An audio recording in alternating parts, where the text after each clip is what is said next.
इसमें थोड़े अर्थ सरल हैं, मतलब समझ में आए ना एकदम से। वो जो यहाँ बुक में दिए गए हैं पुराने पद्यानुवाद हैं, तो वो एकदम जल्दी से समझ में नहीं आता। देखिए, कल अपनी बात हुई थी गाथा के संबंध, अभिधेय और प्रयोजन। अभी मैं आप लोगों से ज़्यादा पूछ नहीं रही हूँ, थोड़ा सा विषय आगे बढ़ जाए, मतलब हो जाएगा। अपन एग्जाम रखेंगे, जैसे एक टॉपिक 14 गाथा तक का लिखा है ना अपन ने, 14 गाथा तक अपन ने शुरू में देखे थे ना, 1 से 14 तक का एक टॉपिक है। दूसरे, अभी तो दूसरे में वही बता दूं कि इतना टॉपिक हो जाएगा करीब, या फिर बीच में देखेंगे। मतलब 14 तक गाथाओं में जीव का वर्णन पूरा होएगा, उसके आगे अजीव का चलेगा। तो जीव का वर्णन पूरा हो जाएगा, ज़्यादा लगेगा विषय तो बीच में देखेंगे फिर, क्योंकि इसमें तो ऐसे शॉर्ट देखती हूँ 14 कहाँ तक आ गई है। तो फिर मैं टॉपिक देखूंगी बीच में अपन कहाँ, 1 से 7 तक, वो फिर विषय के हिसाब से देखना पड़ेगा कौन सी गाथा तक हो रहा है, वो उस हिसाब से। हाँ, ज़्यादा हो जाएगा, टीका बड़ी है, ज़्यादा हो जाएगा, बीच में ही रखना पड़ेगा। देखते हैं फिर जैसे भी होता है। मैं सोच रही हूँ कि दिवाली की छुट्टियाँ हैं तो मैं खुद उस हिसाब से नोट्स बना लूँ ना थोड़े से। तो वो अभी तो आप लोगों ने लिख ही लिए, जो क्वेश्चन अपन ने लिखे हैं वो, तो उस हिसाब से।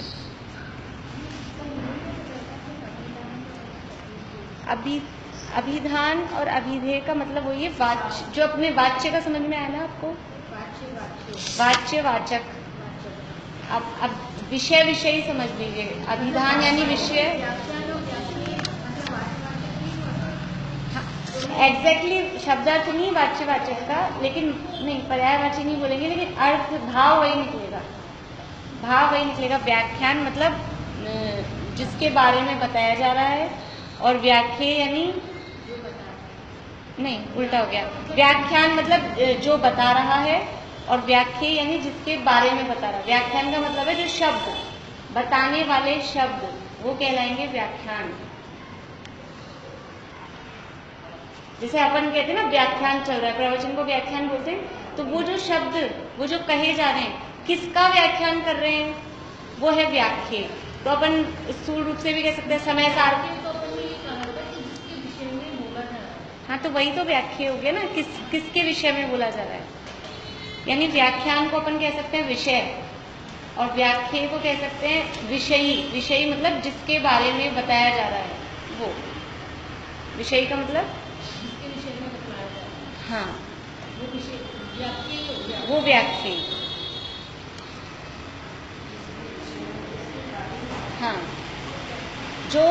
जो बताया जा रहा है वो व्याख्यान, या बताने वाला नहीं कह सकते अपन व्याख्यान को, वो तो व्याख्याता हो जाएगा। जो बताया जा रहा है, वो जो शब्द हैं, जो वर्णन किया जा रहा है ना सारा, जो सब्जेक्ट है वो। हाँ, जो वर्णन सब, हाँ, सब्जेक्ट नहीं बोलेंगे, जो वर्णन किया जा रहा है ना, सारी व्याख्या बोलते हैं अपन। ये सारी व्याख्या, ये पहली गाथा की क्या चल रही है, व्याख्यान। ये पहली गाथा का चल रहा है व्याख्यान। और व्याख्या क्या है इसमें कि समझ लीजिए अपन ने जो भी इसमें पढ़ा, पहली मंगलाचरण का स्वरूप बताना, वो पहली गाथा हो गई व्याख्या। और जिसका वर्णन किया वो है व्याख्या, और जो वर्णन कर दिया, ये 2, 3, 4 कितने पेज हो गए, 4 पेज में जो वर्णन हुआ वो हो गया व्याख्यान, और पहली गाथा हो गई व्याख्या। ये अपन ने लिखा है ना, गाथा तो है व्याख्या, और उसकी टीका वो है व्याख्यान। यही कल लिखा था। जो टीका है, जो सारा, हाँ, जो सारा वर्णन किया है वो है व्याख्यान, और वो जो गाथा है वो है व्याख्या। जैसे गाथा व्याख्या है, और अपनी कितने दिन से चल रही है, मतलब अपने 10-11 महीना छोड़ा, पीरियड गिन लो, मेरे ख्याल से 12 पीरियड हो गए अपने। तो ये 12 पीरियड हो गए, वो व्याख्यान। और गाथा कौन सी चल रही है, पहली, वो हो गई व्याख्या। ठीक है। अभी ये अभिधेय का मतलब होता है विषय, और अभिधान का मतलब हुआ, अभिधान है ना, अभिधान का मतलब है कि विषय को बताने वाला। अभिधेय मतलब विषय, और अभिधान मतलब वो अभिधेय को बताने वाला, वो हो जाएगा अभिधान। हाँ, तो शास्त्र तो है अभिधान, और विषय अभिधेय क्या है? आत्मा। आत्मा को बताया जा रहा है, और बताने वाला कौन है? ये शास्त्र। द्रव्य संग्रह अगर अपन पढ़ रहे हैं तो द्रव्य संग्रह शास्त्र पूरा ये हो गया अभिधान।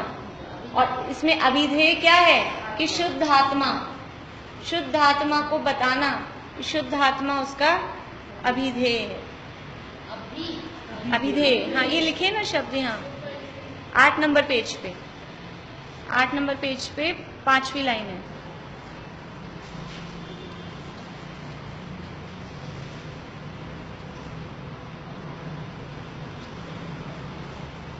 देखिए यहाँ सेकंड लाइन से देखिए वापस से, जो व्याख्या करने योग्य सूत्र हैं यानी जो गाथाएं हैं, 8 नंबर पेज, 8 नंबर पेज पे सेकंड लाइन टीका की हिंदी वाली, जो व्याख्या करने योग्य सूत्र हैं वे ही अभिधान, अभिधान कहें यानी बताने वाले, वाचक कहें वो भी कहने वाले, वाचक मतलब वचन से कहने वाले, वो वाचक बोलने वाला, और प्रतिपादक, प्रतिपादक का मतलब भी वही है, वर्णन करने वाला, कहने वाला।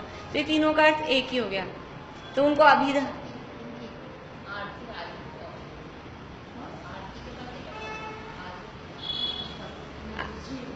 अभिधान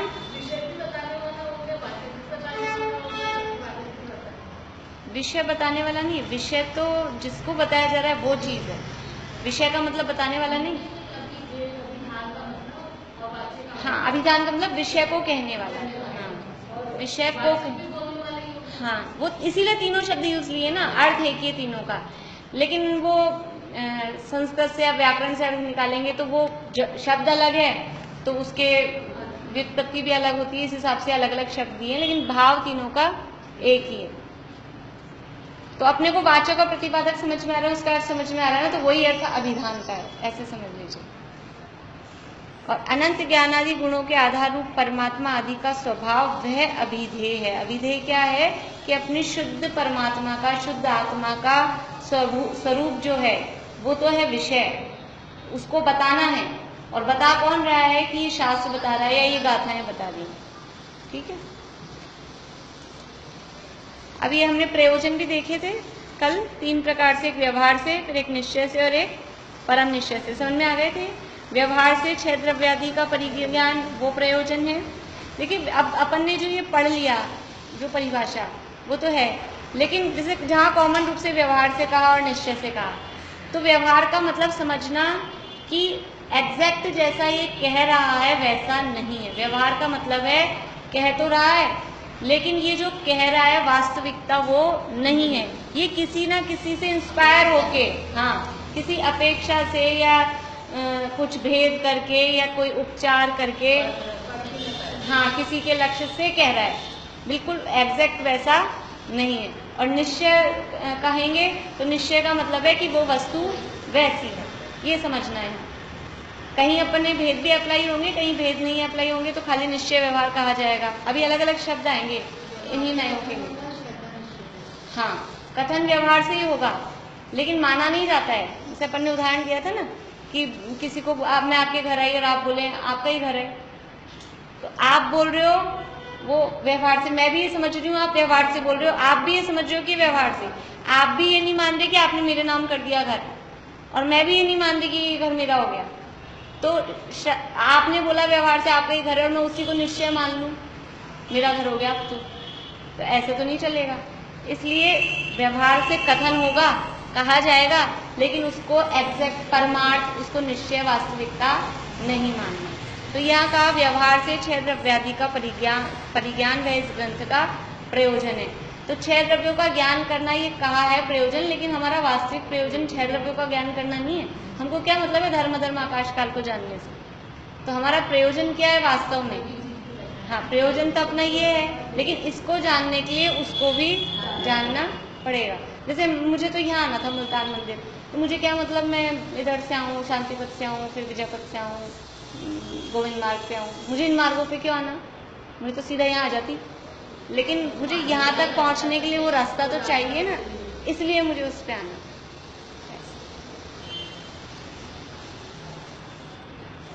तो निश्चय व्यवहार से क्षेत्रव्याधि का परिज्ञान वह ग्रंथ का प्रयोजन है।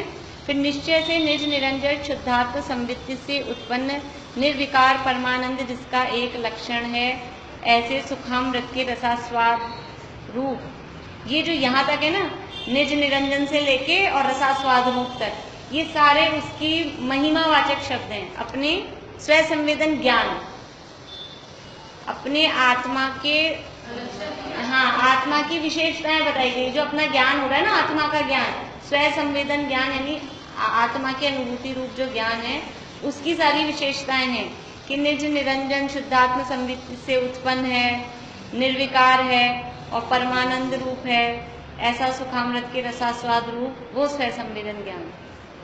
तो उन शब्दों से घबराना नहीं। वो तो जैसे महाराजा धीराज और चक्रवर्ती और बड़े बड़े वो लगाते ना, त्रैलोक के चूड़ामण, ऐसे ऐसे कोई उपाधियां लगाएं, वो चीजें हैं ये। तो महिमा कैसे आए अपने, इसलिए। और ऐसी झूठी नहीं है, वास्तव में अपनी आत्मा के अनुभव से ही उत्पन्न होता है वो, और परम आनंद रूप होता है, अमृत जैसा होता है। इसके समान दुनिया में वास्तव में अमृत क्या है? अमृत किसे कहते हैं? अमृत मरे नहीं जी, तो हाँ, अमर हो जाए, अमर हो जाए मतलब मरे नहीं, वो अमृत है। तो वास्तव में जीव कब नहीं मरेगा? जीव तो मरता नहीं है, लेकिन फिर भी मर रहा है ना। यो भाव कर्म और भाव मरण सदियों से करता आया हूँ, प्रतिपल मर रहे हैं हम, प्रतिपल भाव मरण हो रहा है, प्रतिपल हम जो पर्यायों को अपना मानते हैं, ये अवस्थाओं को, ये अवस्थाएं हर क्षण वह होती जा रही है। तो हर क्षण हमें मरने की अनुभूति होती है। लाइट नहीं आए ना अभी दिन भर, आज गर्मी हो रही है बहुत तेज अभी, और दिवाली के दिन है, दिन भर लाइट, आज तो गर्मी से मर गए। कब तो गर्मी से मर जाते हैं, कभी भूख से मर जाते हैं, कभी भीड़ से मर जाते हैं, कहीं कहीं से मर जाते हैं, पता नहीं। तो ये क्या हो रहा है हमारा? ये सब क्या है? भाव मरण है। तो अभी तक, और वैसे भी हम मरते हैं कि नहीं, एक जीव एक पर्याय से दूसरी पर्याय में जाता है तो मर ही रहा है। तो ये जन्म मरण कब छूटेगा? कि जब ये निज शुद्धात्म संवृत्ति से उत्पन्न परमानंद का हमें अनुभव होगा ना, वही अमृत है। जो इस अमृत को एक बार पी लेगा, उसके ही जन्म मरण का अभाव होगा। सम्यक दर्शन है, लेकिन एक बार पी लेगा तो हो सकता है उसी भाव में जन्म मरण का अभाव भी हो सकता है, और नहीं तो एक दो भाव में हो जाएगा, तो फिर उसको गिनते कहाँ है? जिसने ये अपने आत्मा के अनुभव रूपी अमृत पी लिया, यानी कि सम्यक दर्शन प्रकट कर लिया, उसके ज्यादा भाव नहीं होते। या तो वो उसी भाव में मोक्ष चला जाए, नहीं तो दो चार भाव में मोक्ष चला जाएगा। वो तो हाँ, क्या नहीं, जिसको आनंद आता है, जिसको सम्यक दर्शन प्रकट होता है, उसको तो पता होता है ना, मुझे आत्मा का आनंद आ गया, तो वो तो मेंटेन रहता है ना। वो जिसको एक बार वो आनंद आ गया, वो बार बार में हाँ बना रहता है, वो हाँ कर उपशम हो जाता है। वो तो जिसको एक बार जो चीज अच्छी लग गई, जैसे, तो वो बार बार में, बच्चे हैं इनको एक बार मोबाइल में गेम खेलना अच्छा लग जाता है, फिर बार बार में लेना चाहते हैं। एक बार आप चटा दो कुछ टॉफी चॉकलेट, फिर वो बार बार में उसको लेना चाहता है ना। तो एक बार जिसने ऐसे आनंद का, अमृत जैसे आनंद का अनुभव कर लिया, तो बार बार में उसका अनुभव करता है, बार बार में अनुभव करता है, तो इसीलिए एक दो तीन चार भावों में उनकी मुक्ति हो जाती है। वो परिणति में बना रहता है ना,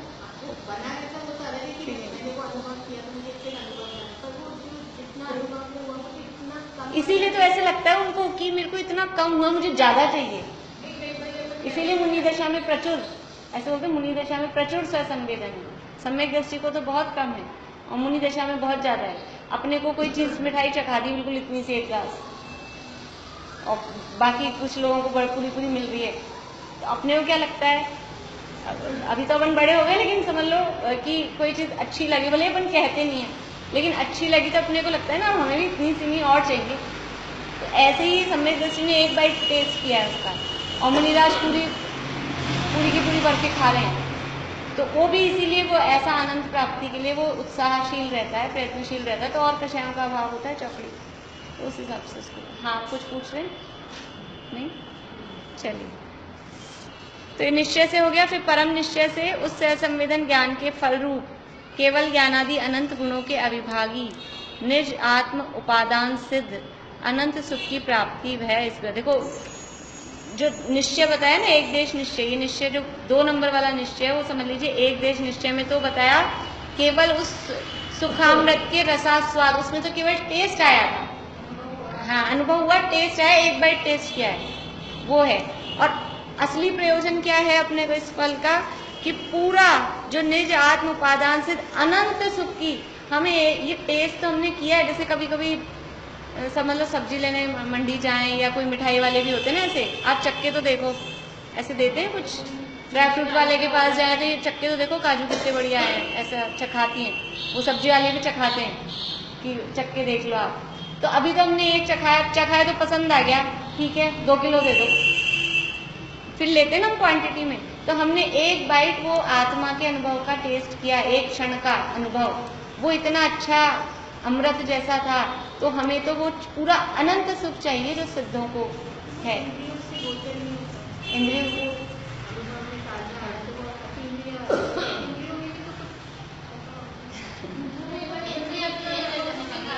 वो अतीन्द्रिय है, लेकिन इंद्रियों से पकड़ में कैसे आएगा वो, इसीलिए तो कुछ स्पेशल लगता है कि ऐसा आज तक हुआ ही नहीं, अब उसको कह नहीं सकते ना, कैसे कह सकेंगे। देखो जो अतीन्द्रिय है उसको इंद्रियों के माध्यम से कैसे कहेंगे, उसके लिए वास्तव में शब्द और वो है नहीं, फिर भी हम कोशिश करते हैं कैसा हो सकता है, उपमाएं देते हैं, लेकिन वो सब उपमाएं उस पर लगती नहीं है। हाँ पता लगता है, बिल्कुल लगता है, एक क्षण के लिए भी इंजेक्शन जाता है ना, ये बच्चों के जैसा आज तक कुछ ऐसा सुख नहीं लगा किसी भी चीज में, किसी भी इंद्रिय विषय भोग में, स्पर्श इंद्रिय के विषयों में, रसना इंद्रिय के, घ्राण इंद्रिय के, चक्षु इंद्रिय के, कर्ण इंद्रिय के विषयों में जो आनंद हमको जो लगता है उससे भी कुछ अलग जाति का आनंद, कुछ अलग होता है, लेकिन अब कैसे कहें, उसको कहा नहीं जा सकता। अब आप बताओ घी का स्वाद कैसा होता है, बताओ। हम इंद्रिय से जिनका टेस्ट लेते हैं उनका हम स्वाद मुंह से नहीं बोल सकते। पानी का स्वाद बताओ, पानी का स्वाद नहीं बता सकते, पानी का कलर नहीं बता सकते, पानी का शेप नहीं बता सकते, जिसमें डालो वैसी शेप होती है, कलर भी नहीं बता सकते। तो जब हम ये मूर्तिक पदार्थों का नहीं बता सकते तो वो तो अमूर्तिक है, अतीन्द्रिय है। इसलिए शब्दों में कहना फिर भी कोशिश की गई है वो इन्हीं शब्दों में कि कैसे कैसे, यही तो इसीलिए ऐसे शब्द दिए हैं कि निर्विकार, परमानंद, सुखामृत, ऐसे ऐसे शब्द इसीलिए दिए। सुखामृत का मतलब है सुख रूपी अमृत, अपना जो सुख हुआ ना वो सुखामृत। सम्यक दृष्टि तो मतलब हुआ कि वो जो आस्वादन कर रहा है, सम्यक दृष्टि तो जीव है, और सुखामृत मतलब उसको जो आनंद आया सुख, वो सुख है सुखामृत, और उसको अनुभव करने वाला वो सम्यक दृष्टि, आनंद ले। ठीक है, ये 3 तरह के प्रयोजन समझ में आ गए। पहला प्रयोजन समझ लीजिए, अपन शॉर्ट में बोले तो 6 द्रव्यों का ज्ञान। फिर निश्चय से प्रयोजन दूसरे नंबर पे हुआ कि आत्मा की अनुभूति, स्व संवेदन ज्ञान, वो दूसरा प्रयोजन हुआ, यानी सम्यक दृष्टि हो जाना। और तीसरा प्रयोजन हो गया अनंत सुख की प्राप्ति, यानी कि सिद्ध अवस्था की प्राप्ति। हाँ,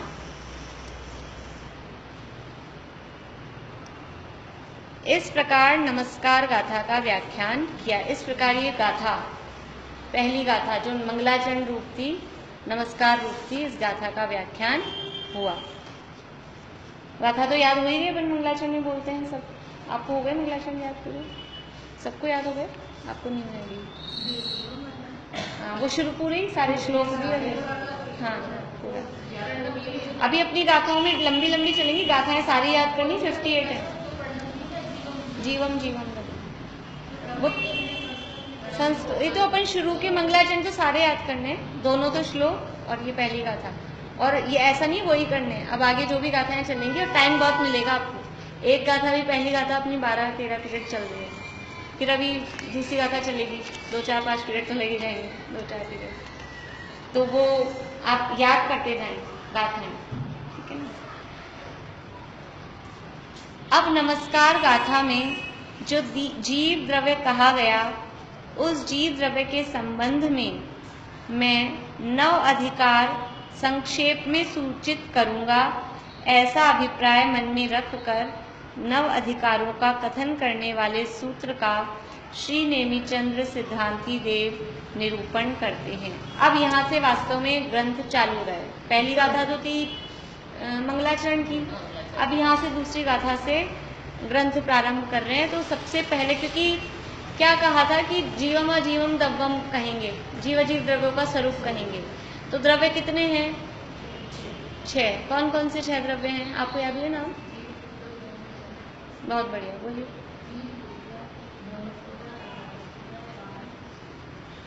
आकाश, आकाश और काल, ये 6 द्रव्य हैं। तो पहले नंबर पे कौन है? वास्तव में तत्वार्थ सूत्र का क्रम क्या है 6 द्रव्यों का?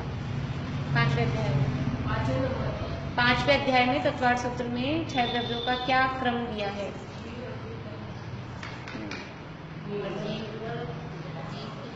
अजीव तो द्रव्य ही नहीं है कोई। जीव, पुद्गल, धर्म, धर्म, आकाश, काल है। हाँ, यही वाला सूत्र। धर्मा, धर्माकाश, पुद्गला, अजीव का है। तो वहां पहला नंबर पे दिया धर्म। हाँ, धर्म, अधर्म, आकाश, काल, फिर द्रव्याणी। आकाश काल नहीं, धर्म, अधर्म, आकाश, फिर पुद्गल और फिर जीव और फिर काल, ऐसा क्रम दिया। इसलिए इनमें कोई क्रम नहीं है वास्तव में। लेकिन हम पहले जीव ऐसे क्यों बोलते हैं, जीव पुद्गल? क्योंकि हम तो हैं कुछ जीव, इसलिए अपने को पहले नंबर पे रखेंगे। और हमारे साथ किसका संबंध है सबसे निकट का? पुद्गल का, इसलिए उसको दूसरे नंबर पे लगा लिया अपन ने। उसके बाद धर्म, धर्म, आकाश, काल आ जाओ। इसलिए जीव को पहले, वरना तत्वार्थ सूत्र में तो धर्म, अधर्म, अजीव, काया, धर्मा, धर्माकाश, पुद्गला। तो धर्म, अधर्म, आकाश, पुद्गल, फिर उसके बाद सूत्र है द्रव्याणी, जीवाश्चय, जीवाश्चय, तो जीव, और फिर लास्ट में सूत्र है कालश्चय। तो वहाँ क्रम अलग है, वहाँ वही क्रम याद रखना है, वरना सूत्रों का गड़बड़ हो जाती है सारी। चलिए, तो पहला द्रव्य है जीव। तो सबसे पहले किसका वर्णन करना चाहिए फिर हमें? जीव का। पहले नंबर पे जीव है और हम स्वयं भी जीव है। तो यहाँ से जीव का वर्णन चालू कर रहे हैं। अब वो जीव का वर्णन चालू करने से पहले अपना सिनॉप्सिस बता रहे हैं। पीएचडी करते हैं ना, पीएचडी करते हैं तो पहले सिनॉप्सिस बनाते हैं, मतलब रूपरेखा कि आप कौन कौन से आपके चैप्टर्स होंगे, क्या क्या वर्णन आप करोगे। जैसे हमने पहले मतलब इंडेक्स, सिनॉप्सिस का मतलब है समझ लो, पहले हम इंडेक्स, जैसे हमने अभी चैप्टर, ये ग्रंथ चालू करने से पहले चैप्टराइजेशन देखा ना कि क्या क्या इसमें वर्णन करेंगे। हाँ, तो ऐसे ही यहाँ आचार्य देव पहले बता रहे हैं दूसरी गाथा में। ये समझ लो सूचना जैसी, बताने जैसी वाली गाथा है कि मैं इसमें अब जीव का वर्णन करूंगा, तो जीव का वर्णन इन पॉइंट्स से करूंगा। जैसे हम एग्जाम में कभी स्कूल में लिखते थे कि किसी की विशेषताएं लिखनी है, तो हम इसकी विशेषताओं को निम्न बिंदुओं के आधार पर लिखेंगे। फिर पहले वो बता देते थे ये वाले पॉइंट्स हैं, फिर वर्णन चालू करते थे, ऐसे करते थे। और पेज भी बढ़ जाता था, उससे बड़ा हो जाता था आंसर। हाँ, इस तरह से लिखते हैं ना, हम पहले पॉइंट्स बता देते हैं, हम इन पॉइंट्स पे बात करेंगे। जैसे कहीं लेक्चर्स, गोष्ठी वगैरह भी होती हैं यूनिवर्सिटी लेवल पे। हाँ, तो पहले अपने पॉइंट्स बता देते हैं, हम इन 3 पॉइंट्स पे बात करेंगे। मान लो नेता वगैरह भी कुछ भाषण देते हैं तो वो अपने पहले मुद्दे बता देते हैं, हम इन मुद्दों पे बात करेंगे। हाँ, पहले पॉइंट्स बता देते हैं, फिर वो आगे बढ़ते हैं। तो यहाँ पे जीव का वर्णन हम करेंगे, जीव का स्वरूप बताएंगे। तो हम कौन कौन से बातों पे बात करेंगे, जीव का वर्णन किन आधारों पे करेंगे, वो इस गाथा में पॉइंट्स बता रहे हैं। और उन पॉइंट्स के लिए उन्होंने शब्द दिया है अधिकार। जीव के ये 9 अधिकार। अधिकार का अर्थ वैसे क्या होता है अपने यहाँ पे? अधिकार, हाँ, अधिकार को क्या बोलेंगे? राइट, अपना हक, अधिकार। तो समझ लीजिए ये, वैसे तो इन्होंने जीव के पॉइंट्स के लिए अधिकार वर्ड दिया है, लेकिन हम उस अधिकार के लिए भी इसको यूज करें कि जीव के अधिकार में है ये सब, जीव का इतना ही अधिकार है। जीव के अधिकार, जीव के, इनको कहते हैं दूसरी गाथा में जीव के 9 अधिकार बताए गए हैं। 9 अधिकारों का वर्णन है दूसरी गाथा में। तो अधिकार शब्द के 2 अर्थ। पहला अर्थ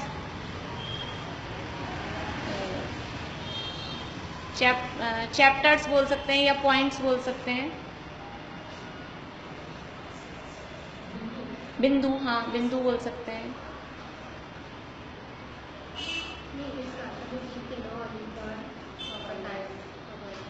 हाँ, 9 अधिकारों का वर्णन है, 9 अधिकार बताए गए हैं। तो अधिकार का अर्थ बता रही हूँ मैं आपको। अधिकार का मतलब है या तो हम उसको बिंदु बोल सकते हैं, मतलब पॉइंट, या चैप्टर भी बोल सकते हैं, 9 टाइप से, ठीक है, या 9 विशेषताएं भी कही जा सकती है, उसको विशेषता भी बोल सकते हैं। चैप्टर बोलना तो क्योंकि इतना बड़ा नहीं है ना, इसलिए चैप्टर बोलना तो थोड़ा ऐसा लगता है, विशेषताएं भी कही जा सकता है। और दूसरा अर्थ है अधिकार का अर्थ राइट। राइट समझते हैं? सही नहीं, अधिकार, हक। कर्तव्य और अधिकार वाला अधिकार होता है ना, वो वाला अधिकार।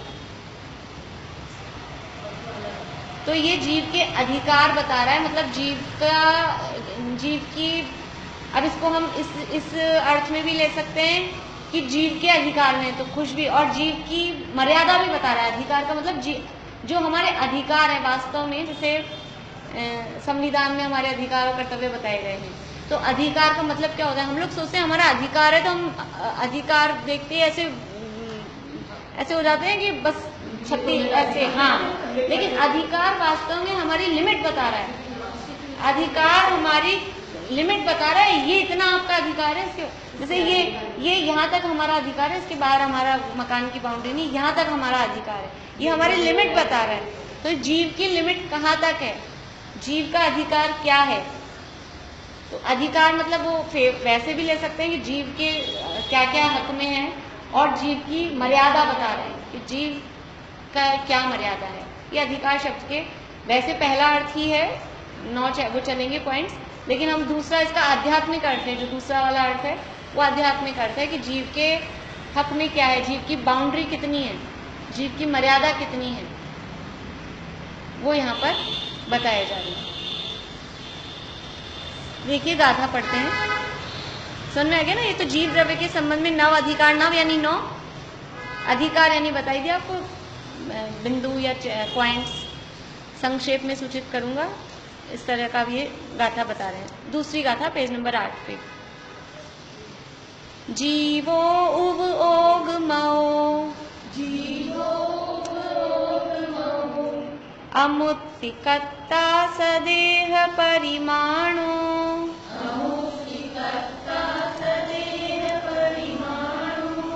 भोक्ता संसारत्थो, सिद्धो सो विश्व सोढ़ गई,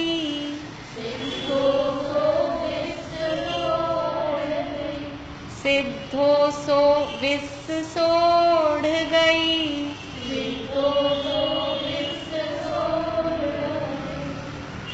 विश्व सोढ़ गई, विश्व सोढ़ गई। जैसे जैसे शब्द लिखे वैसे वैसे पढ़िए तो आ जाएगा। फिर से बोलते हैं एक बार। जीवो उग ओग मओ, अमुत्तिकत्ता सदेह परिमाणो,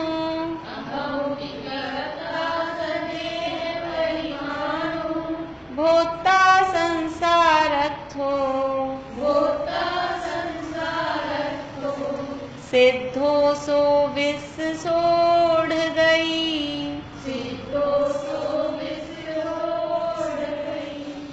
जीवो बताइए, जीवो का अर्थ प्राकृत में एक वचन है, जीवो यानी एक वचन, यानी जीव है। ये जीव के 9 अधिकार बता रहे हैं, 9 विशेषताएं बता रहे हैं। तो पहला कि जीव है, ये उसकी विशेषता। अपन ये नहीं है कि जीव उपभोग में हो, जीव उपयोग में ही है, ऐसा अर्थ नहीं। पहला पॉइंट क्या है, जीव है। देखो जीव, इसमें ऐसे पॉइंट नहीं, नंबर डाल के नहीं दिए हैं। जो जीता है गाथार्थ में ना, जो जीता है, जीव है का मतलब जो जीता है, जीव, जीवों का अर्थ है जीव है। जीव किसे कहेंगे, जीने वाले को जीव कहते हैं, जो जीता है। अभी करेंगे बात। तो वही बात है ना, जानना देखना वाला भी तो उसकी चेतना ही है। जीवित रहना कैसे पता लगाते हो आप? अपने घर में बहुत बुजुर्ग कोई है और बीमार चल रहे हैं, बिल्कुल ऐसे लग रहा है जाने वाले, और फिर क्या होता है, आंख बंद करके सब हलन चलन बंद। अब कैसे पता लगाते हैं जीव है कि नहीं? वो जान रहे, देख रहे हैं, ये सब इससे पता लगता है ये ज्ञान बचा है कि नहीं। कैसे कहते हैं कि अभी कौमा में है, मरे में। कौमा में और मरे में क्या है? श्वास से, धड़कन से। कभी कभी तो ये भी पकड़ में नहीं आती है, मतलब एकदम से। हाँ, वो सांस से, इसी से देखते हैं ना। तो ये है कि वो जान दे, मतलब अभी जिंदा है और ये ज्ञान उनमें है। कभी कुछ चुबा के देखते हैं, कुछ इस तरह का देखते हैं। तो ये जो ज्ञान दर्शन है वही जीव का जीवन है। जीव का जीवन क्या है? जानना, देखना, चैतन्य, वही जीव का जीवन है। आगे करेंगे अपन बात। तो जीवों का मतलब है जीव है। फिर कैसा है? उब ओग मओ, उपयोगमयी है। उपयोग यानी उपयोग, मऊ यानी मई, उपयोगमयी है।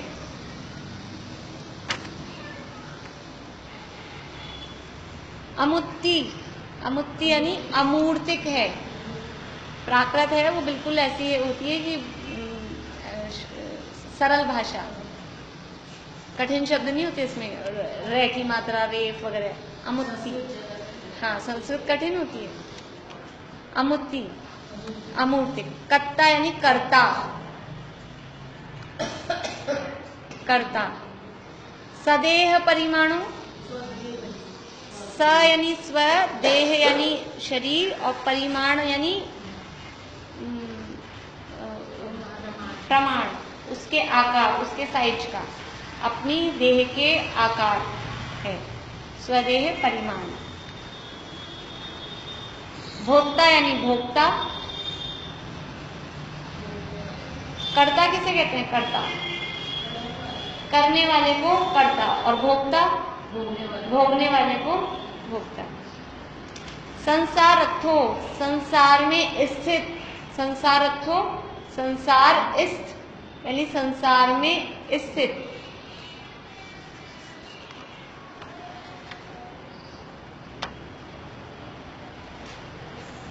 और सिद्ध, सिद्धो यानी, ये भी एक वचन है, सिद्ध, सिद्धो यानी सिद्ध है। जीव है, उपयोगमयी है, अमूर्तिक है, कर्ता है, सदेह परिमाण है, भोक्ता है, संसारस्थ है और सिद्ध है। कितने हो गए?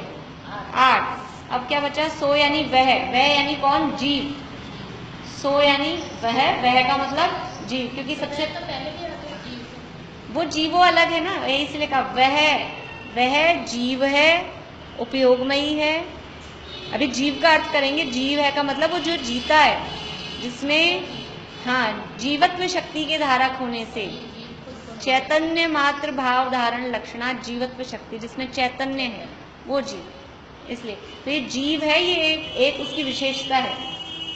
वह जीव, पहला जो द्रव्य है वह जीव, जीता है, जीव है, उपयोगमयी है, अमूर्तिक है, कर्ता है, स्वदेह परिमाण है, भोक्ता है, संसार में स्थित है, सिद्ध है, और विश्व सोड़ गई, विश्वस और उड़ गई। विश्वस यानी विश्वसा, विश्वसा यानी स्वभाव से, उड़ गई यानी ऊर्ध्वगमन, उड़ गई, गई यानी गति, गई यानी गति, और उड़ यानी ऊर्ध्व। तो स्वभाव से ऊर्ध्वगमन उसका स्वभाव है, ऊर्ध्व गति वाला है। विश्वसा यानी स्वभाव से, उड़ यानी ऊर्ध्व, गई यानी गति, स्वभाव से ऊर्ध्व गति वाला है, यानी ऊर्ध्व गमन करने वाला है। अपन ने अभी पढ़ा है ऊर्ध्व गमन स्वभाव, उसके 4 पॉइंट देखे अपन ने, याद हैं? कौन कौन से 4 उदाहरण ऊर्ध्वगमन स्वभाव के? जीव का स्वभाव ऊर्ध्वगमन है। आविद्ध कुलाल चक्रवद व्यक्तत लेपाला भुगद एरंड बीजवद अग्नि शिखावत, है ना? ध्यान आ गया? ये इसमें काम आएंगे अपने को, विश्व सोड़ गई है। अब है ना, ये जो चालू हो रही गाथा है, तो अपने को बीच बीच में तत्वार्थ सूत्र भी, मतलब जिन्होंने पढ़ लिया उनका वापस से रिवाइज होगा, और जिन्होंने नहीं पढ़ा तो कोई दिक्कत नहीं, अपन पढ़ ही गए। इसलिए अभी आगे से ही आने वाला है, दूसरे अध्याय की चर्चा आने वाली है। देखिए, समझ में आ गया शब्दार्थ? देखिए, वापस एक बार गाथा बोलते हैं फिर से। जीवो, एक साथ बोलिए सब। जीवो अमुत्ति कर्ता सदेह परिमाणु, भोक्ता संसारत्थो सिद्धो नीचे वाला भी। जीवमयी उपयोग अमूर्त, कर्ता देह मान है पूर्त, भोक्ता संसारी अर से, ऊर्ध्व गमन नव कथन प्रसिद्ध। गाथा। जो जीता है, जीवो अपन ने अर्थ उसका क्या, जीव है। जीव है मतलब जीता है। यहाँ जीव है लिखने से वो कंफ्यूजन हो रहा है कि ये तो जीव की बात तो चली रही है, इसलिए उन्होंने जीता है लिख दिया।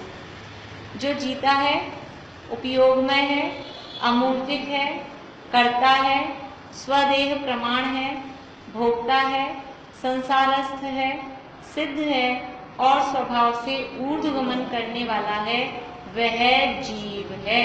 जीव कौन है? अब यहाँ परिभाषा बदल गई। देखो तत्वार्थ सूत्र में जीव किसे कहते हैं? उपयोगो लक्षणम। बालबोध वाली परिभाषा नहीं चलेगी। अब यहाँ ये द्रव्य संग्रह है। जीव किसे कहते हैं? जीवो वो मो अमुक्तिकर्ता सदेह परिमाणु, भोक्ता संसारत्थो सिद्धो सो विश्व सोड़ गई। ये गाथाएं याद करनी, बड़ा मजा आएगा। अच्छे भी हैं, प्राकृत में अच्छा लगेगा। और गाथा जैसे सूत्र याद होते ही याद हो जाती है सारी बात, ऐसे गाथा याद हो जाएगी तो सारी डिटेल इसमें याद हो जाएगी। केवल 58 है, ज़्यादा नहीं है। और तो अपन ने इतने सूत्र याद कर लिए, 357 सूत्र याद कर लिए अपन ने थोड़े थोड़े करके। तो इसमें और एक एक गाथा अपनी 15 तो पीरियड कह रही हूँ मैं। दिन तो कितने हो जाते हैं? महीना कब से चालू हो गया था अपना? 1 महीना हो गया। तो 1 महीने में एक गाथा हुई है। मेरी बेटी के कोर्स में द्रव्य संग्रह कॉलेज के, कॉलेज में तो ज़्यादा पढ़ाते नहीं है, तो वो बोलती मम्मी चलो आप पढ़ा रहे हो, मेरे भी काम हो जाएगा। रोज पूछती अभी तक पहली का था, अभी तक पहली का। मैंने कहा तू मेरे भरोसे मत रहे, तेरा इस साल पूरा हो जाएगा, हमारा तो टाइम लगेगा।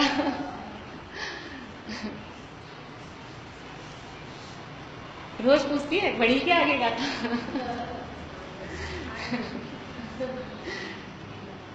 देखिए टीका, जीवो। अब जीव का देखो दोनों यहाँ टीका में देखिए, वास्तव में द्रव्य संग्रह की जो टीका है, अभी तो हमने नयों का स्वरूप पढ़ा है। इसमें 5 प्रकार से अर्थ किए गए हैं। आगे आएंगे अपने इसी टीका में, लिख लीजिए आप। शास्त्रों के अर्थ 5 प्रकार से किए जाते हैं।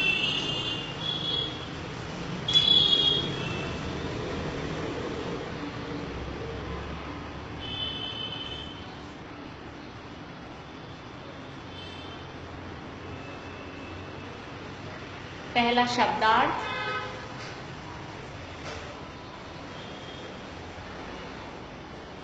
शब्दार्थ। अभी अपन ने जो गाथा का अर्थ किया वो क्या हो गया? शब्दार्थ। ठीक है। फिर दूसरा है नयार्थ।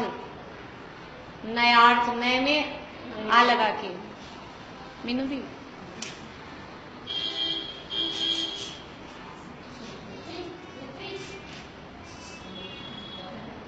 हो गया नयार्थ। आ की मात्रा अर्थ, मतलब नए में अर्थ जोड़ना है। नयार्थ, अर्थ है शब्द, अर्थ कर रहे हैं ना अपन, शब्द अर्थ, नए अर्थ, तो नयार्थ हो गया। फिर है तीसरा मतार्थ। मत और अर्थ, तो मतार्थ।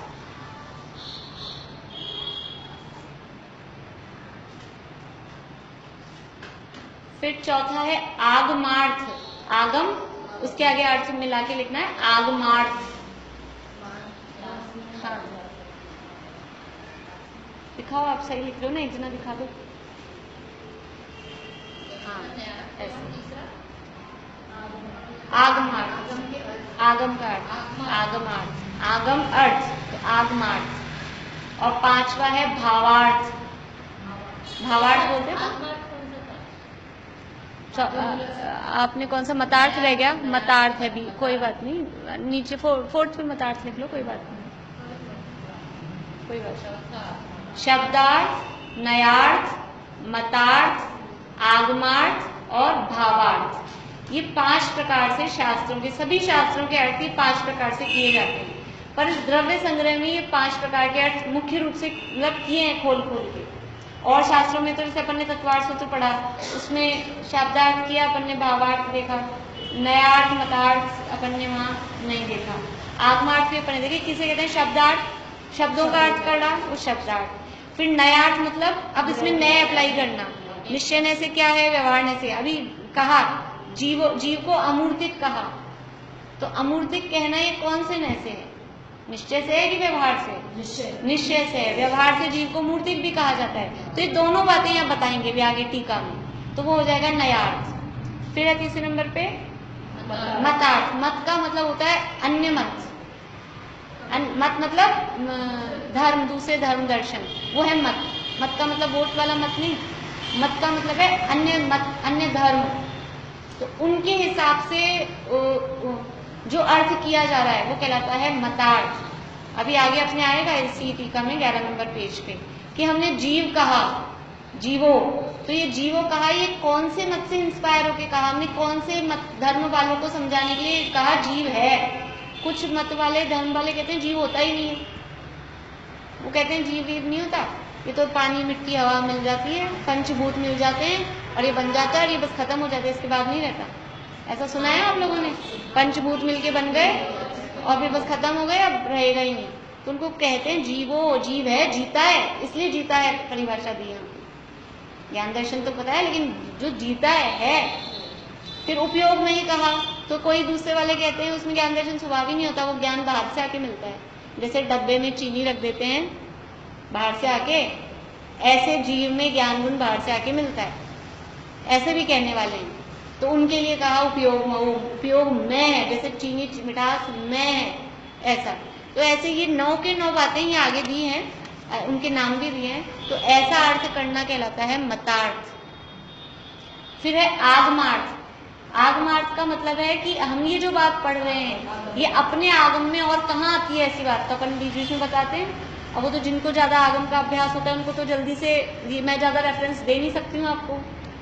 मैं आपको कहूँ समय सार में ये वहाँ है वहाँ है, तो कोई मतलब ही नहीं है ना। इसलिए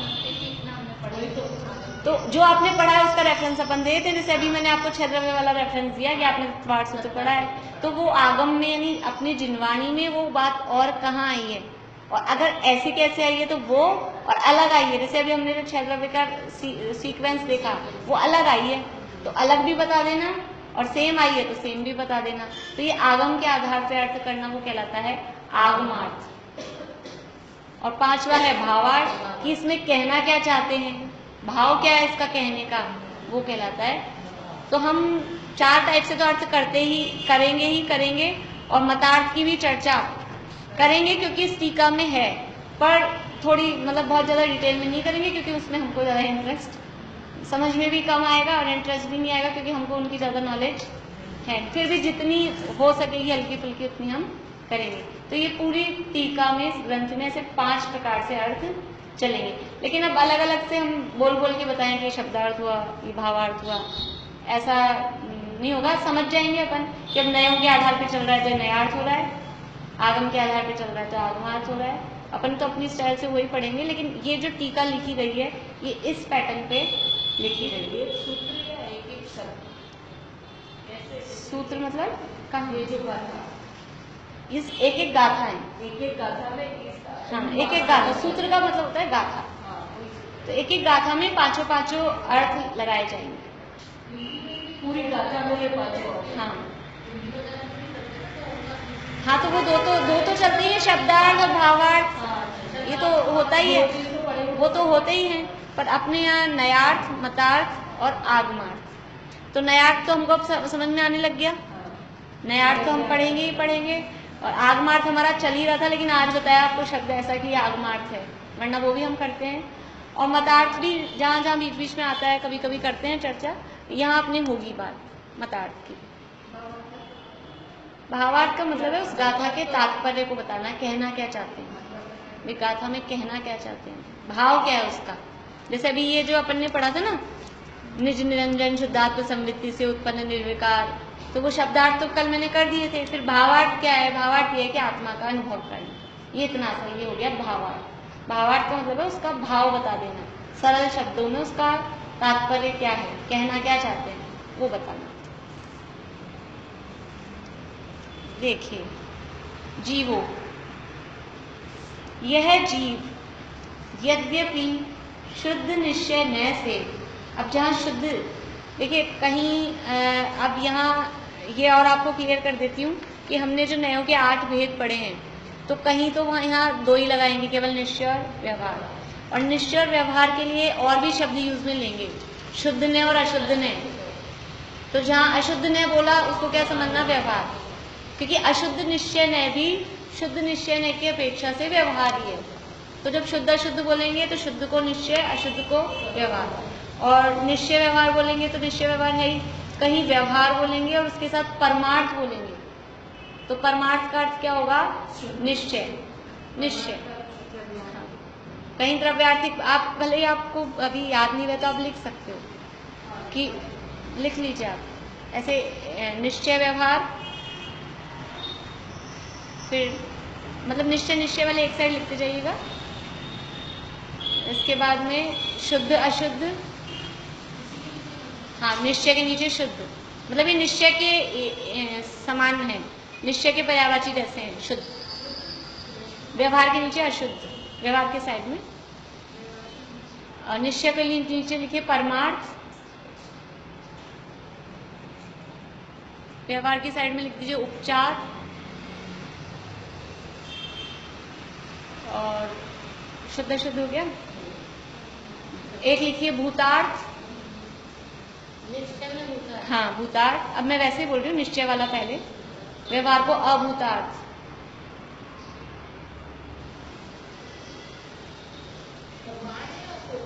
परमार्थ, परमार्थ, परम अर्थ, परमार्थ।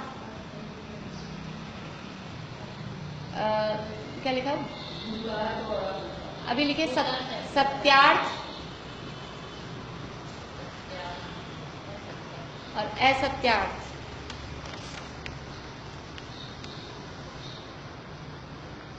द्रव्यार्थिक,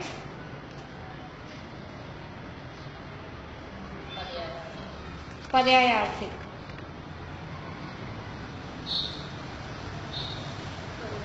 पर्यायार्थिक, पर्याय में आखिरी मात्रा लगा के पर्यायार्थिक। अभी तो इतने लिख लीजिए, और कोई नया शब्द आएगा तो अपन देख लेंगे फिर उस समय। देखिए ये बात मैंने कल भी आपको बता दी थी कि द्रव्यार्थिक और पर्यायार्थिक एग्जैक्ट निश्चय व्यवहार के पर्यायवाची नहीं है, लेकिन यहाँ पे यूज लिए गए हैं, निश्चय के लिए द्रव्यार्थिक और व्यवहार के लिए पर्यायार्थिक। हाँ बाकी भूतार्थ, सत्यार्थ ये तो पर्यायवाची जैसे ही हैं, बिल्कुल कोई दिक्कत नहीं। चलिए तो पढ़े अपन, थोड़ा सा पढ़ लेते हैं। जीवो, यह जीव यद्यपि शुद्ध निश्चय न से, शुद्ध निश्चय न से मतलब अब यहाँ शुद्ध निश्चय न का अर्थ आगे अपन देखेंगे क्या कह रहे हैं, उसके हिसाब से अपन शुद्ध निश्चय न का अर्थ लगाएंगे कि कौन सा शुद्ध, क्योंकि एक देश साथ साथ ही तो कुछ लिखा नहीं। आदि मध्य अंत रहित, स्वपर प्रकाशक, अविनाशी, निरुपाधि, शुद्ध चैतन्य जिसका लक्षण यानी स्वरूप है, ऐसे निश्चय प्राण से जीता है।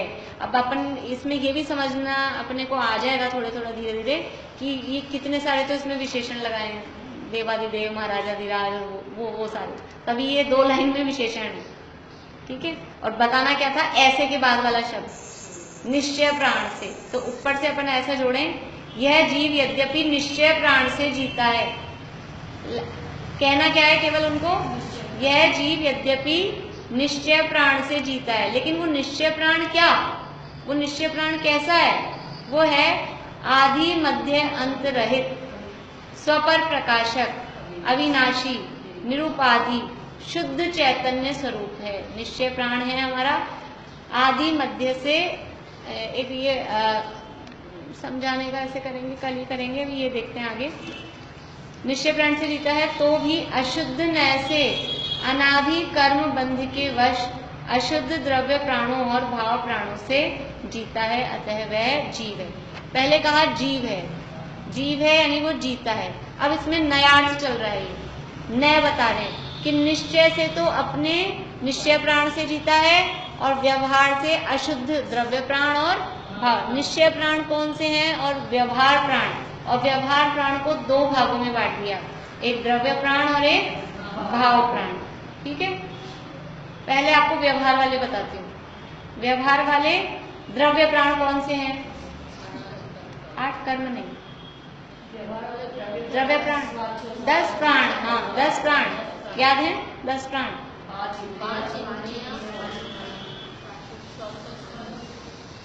3 बल, मन वचन और काय, और आयु और श्वास। देखिए द्रव्य प्राण का मतलब है ये फिजिकल जो हमारे प्राण है, अभी समझ लीजिए एक बार, जो हमारे फिजिकल जो प्राण है कि हमारा ये शरीर 5 इंद्रिय रूप है, स्पर्शन रसना घ्राण चक्षु कर्ण, ये 5 इंद्रियां, ये हमारे प्राण हैं। फिर मन वचन काय, जैसे पहले के जमाने में पुराने पिक्चर्स वगैरह में भी आता है, आत्महत्या करनी हो तो क्या करते थे, जीभ काट लेते थे, मतलब कुछ ऐसे सेंसिटिव जगह होती है, ये नस काट ली, ये इसका भी होता है, कोई इसमें भी पॉइंट होता है, अगर ये कट गई तो वो मरण हो जाता है। तो ये क्या है, हमारे द्रव्य प्राण है, गला घोट दिया तो मर जाएगा व्यक्ति। ये फांसी में भी गला ही घुटता है, ऐसे भी दबा दें कोई हाथ से, तो ये यहाँ पे जो श्वास की है वो अगर बंद हो गई तो इससे क्या होगा, श्वास रुक जाएगी। श्वासोश्वास भी एक प्राण है। आयु कर्म खत्म हो जाएगा, आयु कर्म भी एक प्राण है। तो द्रव्य प्राण का मतलब है कि बाहर से जो दिख रहा है, बाहर से पकड़ में आ रहा है, दूसरों को समझ में आ रहा है बिल्कुल कि ये सब काम अगर हो गए तो मर जाएगा व्यक्ति, तो ये कहलाते हैं द्रव्य प्राण। तो व्यवहार से तो जीव द्रव्य प्राणों से जीता है। सांस बंद हो जाएगी तो मर जाएंगे, ऐसे कहते भी ना, क्या कर रहे हो, दम उठ जाएगा, सांस बंद हो जाएगी, मर जाएंगे। जैसे कहीं आग लग जाती है घर में, अभी 1-2 साल पहले ऐसे हुआ था, सकरात के 1-2 दिन पहले सुना हो आप लोगों ने, शास्त्री नगर में वो सोते रहे, वो आग लग गई, तो वो धुआं से और उससे क्या हुआ, दम घुटा, श्वासोश्वास नहीं आ पाई, वो जल के भले ही नहीं मरे हो, वो ऊपर के कमरे में सो रहे थे, पर वो धुआं से और उससे ही मर गए। तो ये श्वासोश्वास बाहरी द्रव्य प्राण है, इससे जीव जीता है। कोई अब कहे मैं श्वासोश्वास से जीता हूं, तो उसका कहना सच है कि झूठ है? व्यवहार में से सत्य है। व्यवहार में से हम आयु से जीते, निज आयु से जीवित रहे, यह बात जिनवर ने कही। ये जो कथन है अभी समय सार की गाथा है, सब आयु से जीवित रहें, और आगे का रेफरेंस उसका दिया, यह बात जिनवर ने कही, भगवान का रेफरेंस दिया है। और ये मैं कौन सा लग रहा है इसमें? अब आपको जिनवर ने कही तो निश्चय से कही होगी कि सब आयु से जीवित रहे हैं, ये क्या कथन है? व्यवहार ने का, क्योंकि आयु है द्रव्य प्राण, 10 द्रव्य प्राण है, 5 इंद्रियां, 3 मन वचन काय, 3 बल बोलते हैं उन्हें, आयु और श्वासोश्वास, ये 10 द्रव्य प्राण है। तो ये द्रव्य प्राणों से जो जीता है ये अशुद्ध नय से यानी व्यवहार से है। और भाव प्राण किसे कहते हैं? नहीं, ये जो अपने 5, ये जो अभी अपने 10 प्राण कहे ना, 5 इंद्रियां, देखो ये इंद्रियां हैं द्रव्य इंद्रियां, ये जो इंद्रियां दिख रही हैं ये कहलाती है द्रव्य इंद्रियां। हाँ, लब्धि उपयोगो भावेंद्रिय, वो जो ये आँख है, ये आँख से हम देखते हैं, आँख से देखते हैं, किससे देखते हैं बताओ? हाँ, अंतरात्मा मतलब उसके अंदर जो ज्ञान है। जैसे जो अपने मनुष्यों में भी आँख तो होती है कुछ लोगों के, लेकिन फिर भी हम उन्हें अंधा कहते हैं, मतलब देख नहीं पाते, वो आँखें बनी हुई है लेकिन वो देख नहीं सकते, हम उन्हें कहेंगे ये अंधे हैं। हाँ, क्यों?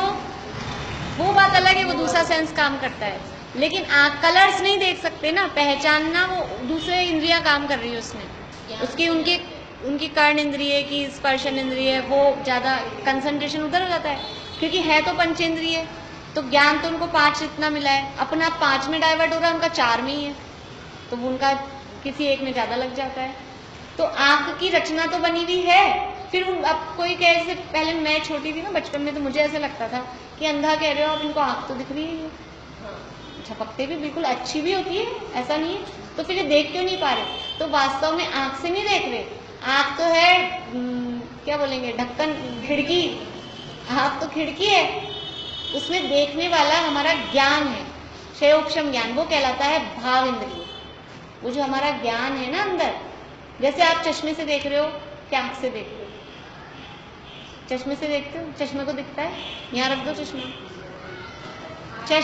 उस जिसके विजन नहीं है, जो अंधा व्यक्ति, उसके चश्मा लगा दो, उसको नहीं दिखेगा। इसका मतलब है आँख में पावर है, मतलब ताकत है देखने की, तो हम देख पा रहे हैं चश्मे से।